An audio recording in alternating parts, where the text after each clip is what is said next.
I had zero desire to cover Andrew Tate again until I saw this. I've seen him about like 80 to 100 times. 100 or more. 68 videos. Somewhere around 80 to 100. About 87 videos of Andrew Tate. And as one of the kids put it, Andrew Tate has a huge impact on what teenagers think now because he is so influential. Like, everyone wants to be like him, like rich guy, Bugatti, all that like rich lifestyle. And this isn't just a few kids online. Research shows that 73% of 15 and 16-year-old boys are familiar with them, and even more concerning, more than half of young fathers today have a favorable view of them. So what he says about relationships isn't just important, it can be incredibly dangerous, especially after what he just said in an interview that's already ranked up 2 million views in 2 days. It's clear why this could be catastrophic.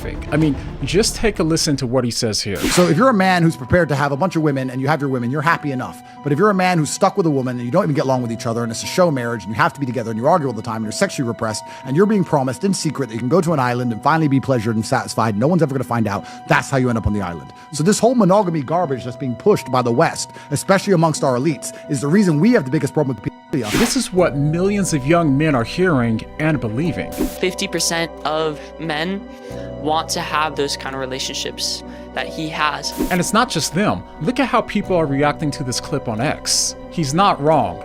Like most things Tate says, the delivery is harsh, but if you unpack the statement, there are nuggets of facts. I watched the whole thing, and I implore everyone to watch it with a completely open mind. Listen to his words. He's not wrong. You may not like him as a person, but what he says is 100% true. Now, Tate's delivery and his confidence makes his arguments sound incredibly convincing, even when they're completely irrational and objectively false. I mean, really think about what he's saying. He's arguing that if you're in a sexless and unhappy marriage, it drives you to do unthinkable crimes to kids. Now, does that make any sense? Pedophilia isn't about a lack of multiple women, it's about a fixation on children. I mean, does Andrew Tate really believe that if he were in a monogamous, sexless marriage, that it could cause him to be attracted to kids? Personally, no amount of sexual frustration could ever make me attracted to kids, but maybe that's just me. Before jumping to conclusions, we should consider the evidence that he gives for his claim. So, according to him, So this whole monogamy garbage that's being pushed by the West,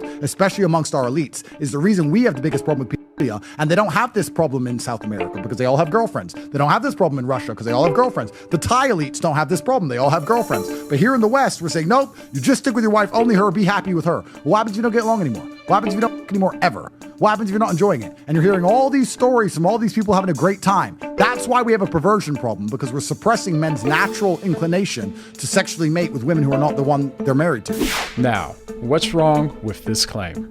Well, to start, if monogamy really were the cause, then countries with high monogamy rates should have the worst predator problems. But the data actually shows the opposite. Countries with high monogamy rates, like Japan and South Korea, don't have disproportionately high rates of child exploitation. And meanwhile, the very countries that Tate praises are some of the worst offenders. Take Thailand. Estimates suggest that 40% of prostitutes in Thailand are children. Cambodia and the Philippines are also global hotspots, with reports estimating a third of prostitutes in Cambodia are underage. When it comes to South America, Brazil is considered to be one of the worst sex trafficking hubs globally, with some experts warning that it may have overtaken Thailand as the world's leading sex tourism destination. And while Russia isn't transparent about its trafficking and abuse rates, it's still been identified as a key source for international child sex tourism. So if Tate is saying that monogamy is the problem, then why are some of the countries that he praises some of the worst offenders in the world? But it gets worse, because not only is Tate ignoring all of the global data, but he's also ignoring everything that we know about the psychology behind these crimes. As you can see from this study and others, those who commit these crimes often have deep-seated antisocial tendencies, early childhood trauma, and patterns of entitlement and control, showing that this isn't about a lack of sexual input, but deeply rooted psychological issues. In other words, this isn't about men lacking multiple women and staying in marriage. Tate's claim isn't just false, it's dangerous. By blaming monogamy, he's shifting the focus away from the real predators, indirectly giving cover to those who do unspeakable harm. And some people think it's because he's currently awaiting trial for it and seems to have confessed on camera. A 15-year-old girl, Vivian, and yes, her age was confirmed. She was born September 25th, 1997. The video is uploaded in 2012. Andrew Tate, in the same video, right after Vivian says, my birthday, September 25th, says, I've been with you 8 years. 8 years in 2020 would be 2012 when he met her, or at least when he was referring to how many birthdays he's had with her.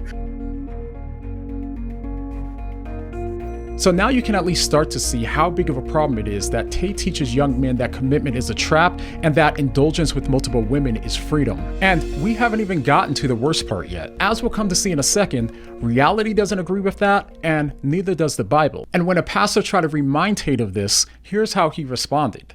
The pastor in Nebraska is jealous of me because I will always have more kids than him because I can bake more bread because I have more ovens. What a strange response. I mean, so far, Tate's view of fatherhood sounds less like raising a family and more like running a factory. Anyone who says Elon can't be a good father because he has so many kids is an idiot. You think Elon, with his influence and his brain and his capabilities and his achievements, can't see his children for a few hours and make a massive impact on them? You think his children aren't going to grow up and know that his dad is the first person to colonize Mars and be proud of his last name? Of course they will.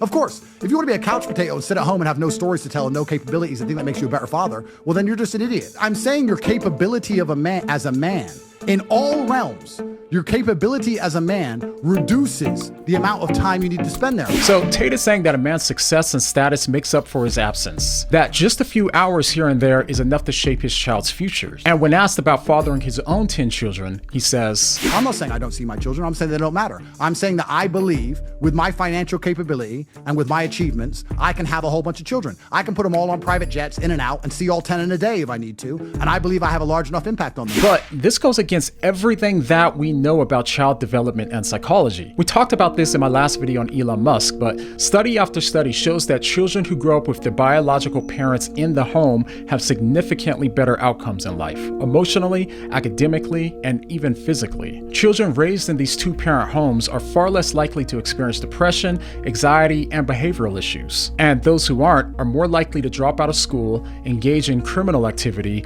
and struggle with poverty. And in comparison, children who grew up in a household with both biological parents are more likely to succeed academically, have higher self-esteem, and form healthier relationships. So if the teens that listen to him want to have happier and healthier lives, then they would be far better off ignoring his advice, because this isn't just about fatherhood, it's about how men form or fail to form deep bonds and relationships. The reason why is because when two people have sex, their brains release oxytocin and vasopressin, the chemicals that are responsible for creating trust and emotional bonding. In a committed marriage, the more that a husband and wife have sex, the stronger their bond becomes, and the same thing happens between a father and a child as they spend time together. Their connection literally grows stronger. So now with that in mind, think about what happens when we start this cycle with several women and don't see our kids regularly. Over time, these bonding pathways start to weaken, and unintentionally, the man trains his brain to detach, to see women as replaceable, and eventually to lose the ability to form these deep emotional connections at all. And that includes his ability to bond with his own children. And as much as Tate likes to talk about raising strong children, the research is clear. Studies from Harvard show that consistent father-child interaction literally shapes a child's brain development, helping the child to regulate stress and produce emotional resilience. Kids who grow up without those deep parental bonds struggle with attachment issues, leading to higher rates of substance abuse,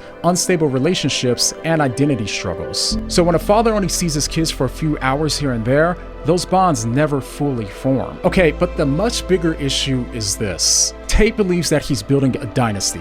But what he's really building is a generation of kids that will grow up feeling abandoned. Kids who won't even know how to bond with their own children. And the more he sells his message, the worse our future society will become. His followers aren't gaining freedom, they're losing the ability to form deep bonds with a wife and children. And if men truly want to have a lasting impact, it won't come from how many children carry their last name. It will come from accepting the reality that humans typically function best in two-parent monogamous households. Alright, so here's the truth. At the core of Tate's philosophy is this idea that true freedom comes from not being limited in money, power, and women. But here's the irony. The more that he and his followers chase that so-called freedom, the more enslaved they actually become. Because if your life is built around always needing more women, more wealth, more status, then you're never truly free. You're controlled by your desires, always needing the next car, the next high, the next conquest. And personally, the older I get, the more I understand what Paul meant in the Bible when he talked about choosing what you will be a slave to. Because when something consumes your mind,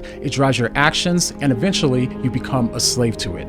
As Paul says, you can choose to be a slave to sin, which leads to death, or obedience, which leads to righteousness. And although being a slave to sin promises happiness, it always disappoints in the long run. And every study on psychology and happiness that we have so far backs this up. The lifestyle that Tate promotes, endless women, shallow relationships, no commitment, doesn't lead to happiness. It leads to brokenness, emptiness, and regret.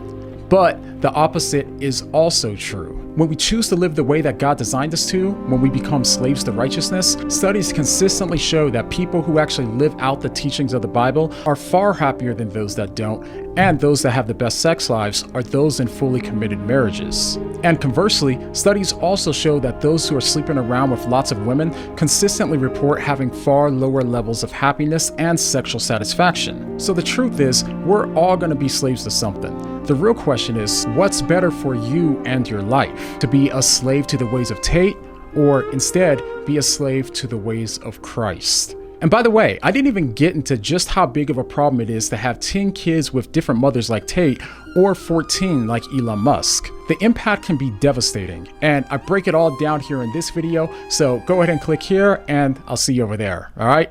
Thanks for watching.